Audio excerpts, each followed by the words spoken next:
Velankanni Indian സംസ്ഥാനമായ തമിഴ്നാട്ടിലെ നാഗപട്ടണം ജില്ലയിലെ ഒരു പ്രത്യേക ഗ്രേഡ് പഞ്ചായത്ത് പട്ടണമാണ് വേളാങ്കണ്ണി. ബംഗാൾ ഉൾക്കടലിൻ്റെ തീരത്ത് ചെന്നൈയിൽ നിന്ന് 350 കിലോമീറ്റർ തെക്ക്, നാഗപട്ടണത്തിന് 12 കിലോമീറ്റർ തെക്ക് ഈ പട്ടണം സ്ഥിതി ചെയ്യുന്നു. ക്രൈസ്തവ വിശ്വാസികൾക്ക് ഏറെ പ്രധാനമായ വേളാങ്കണ്ണി മാതാവിൻ്റെ അതിപ്രസിദ്ധമായ പള്ളി ഇവിടെ സ്ഥിതി ചെയ്യുന്നു. ഉണ്ണി യേശുവിനെ കയ്യിലെടുത്തു നിൽക്കുന്ന മാതാവിൻ്റെ രൂപം ഇവിടെ കാണാവുന്നതാണ്. കേരളത്തിലെ ക്രൈസ്തവ വിശ്വാസികൾ ഇവിടെ ധാരാളമായി എത്തിച്ചേരുന്നത് നമുക്ക് കാണാൻ സാധിക്കും. റോമും ഗ്രീസുമായി വ്യാപാരം നടത്തിയ ഒരു തുറമുഖമായ ഈ പട്ടണം നാഗപട്ടണം എന്ന വലിയ നഗരത്തിൻ്റെ മുന്നിൽ ഈ ചെറിയ വാണിജ്യ കേന്ദ്രത്തിന് ക്രമേണ അതിൻ്റെ പ്രാധാന്യം നഷ്ടപ്പെട്ടു.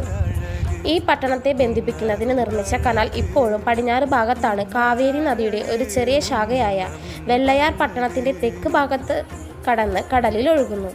2004 ഇന്ത്യൻ മഹാസമുദ്ര ഭൂകമ്പത്തിൽ ഉണ്ടായ സുനാമിയിൽ ഏറ്റവും കൂടുതൽ നഷ്ടമുണ്ടായത് ഈ പട്ടണത്തിലാണ്. കേരളത്തിൽ നിന്നും റോഡ്, റെയിൽവേ മാർഗങ്ങളിൽ വേളാങ്കണ്ണി പള്ളിയിൽ എത്തിച്ചേരാം. കൂടാതെ over lady of good health അഥവാ ഓവർ ലേഡി ഓഫ് വേളാങ്കണ്ണി എന്നും അറിയപ്പെടുന്നു.